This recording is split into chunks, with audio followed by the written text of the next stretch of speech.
তো কুরবানির করার পরে এই গোশতগুলো কি করবেন জানার দরকার আছে না নাই? অনেক মুসল্লি ভাইয়েরা জিজ্ঞাসা করে, কুরবানির এই গোশতগুলোকে 3টা ভাগে বিভক্ত করবেন। কয়টা ভাগে? 3টা ভাগে। 1 নাম্বার, নিজের এবং নিজের পরিবারকে খাওয়াবেন। এক বন্টন কার জন্য রাখবেন? নিজের জন্য রাখবেন, নিজের পরিবারের জন্য রাখবেন, নিজের পরিবারকে নিয়ে খাবেন। অনেকের মনে একটা ভুল ধারণা যে কুরবানির গোশত, আকিকার গোশত নিজে এবং পরিবার খাওয়া যায় না। অনেকে এরকম একটা ভুল ধারণার মধ্যে আছে না আমাদের সমাজে? না, এটা সম্পূর্ণ গলত, ভুল একটা ধারণা।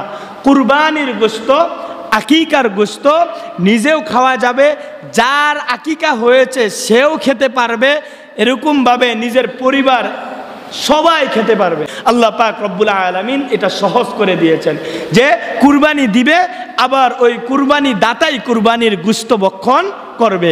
আকিকা দিবে, আকিকা দাতাই আবার ওই গোশত ভক্ষণ করবে।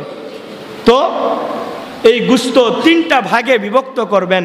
1 নাম্বার ভাগ নিজে খাবেন এবং নিজের পরিবারকে খাওয়াবেন। দ্বিতীয় বন্টন আরেকটা মাসআলা গুরুত্বপূর্ণ, প্রথমটার মধ্যে আরেকটা গুরুত্বপূর্ণ মাসআলা। যদি মান্যতের হয় তাহলে নিজে খাওয়া যাবে না। মান্যত বুঝেন? যে আপনি মান্যত করছিলেন যে এই বছর যদি আমার এই কাজটা হয় তাহলে আমি কুরবানি দিমু, তাহলে আমি কি দিমু? কুরবানি দিমু। বা আপনার বাবা মান্যত করে রেখে গিয়েছিলেন, বা আপনার মা মান্যত করছিলেন, আর আপনি ওই মান্যতের জন্য, মান্যত পূরণের জন্য কুরবানি দিতেছেন, এই ক্ষেত্রে গোশত খাওয়া যাবে না। বুঝছেন তো কথা?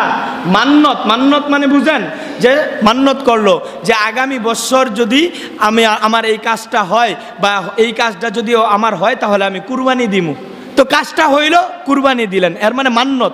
আর এই মান্যত যদি করেন তাহলে আত্মীয় স্বজন গরিব হইলে দেওয়া যাবে, আর যদি কুরবানি ওয়াজিব হয়ে থাকে তাহলে আত্মীয় স্বজনকেও দেওয়া যাবে না, নিজেও খাওয়া যাবে না, পরিবারের কাউকে খাওয়াতে পারবেন না, পুরোটাই গরিব মিসকিনদের মধ্যে বন্টন করে দিয়ে দিতে হবে।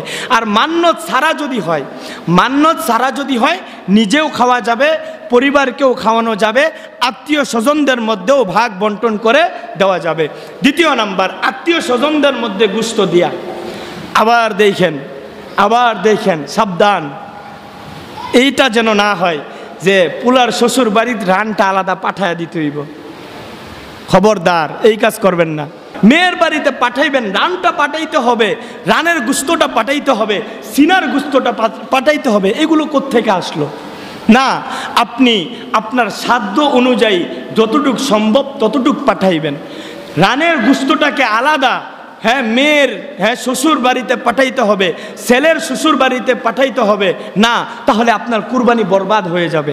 সাবধান, গোশত দিবেন, দিবেন, কিন্তু একেবারে নির্দিষ্ট করেই না যে রানের গোশতগুলা, সিনার গোশতগুলা আমি আমার ছেলের শ্বশুর বাড়িতে পাঠায়া দিব, মেয়ের শ্বশুর বাড়িতে পাঠায়া দিবে, আবার ওই বাড়ি থেকে আরেকটা রান আসে। এরকম হয় কি হয় না?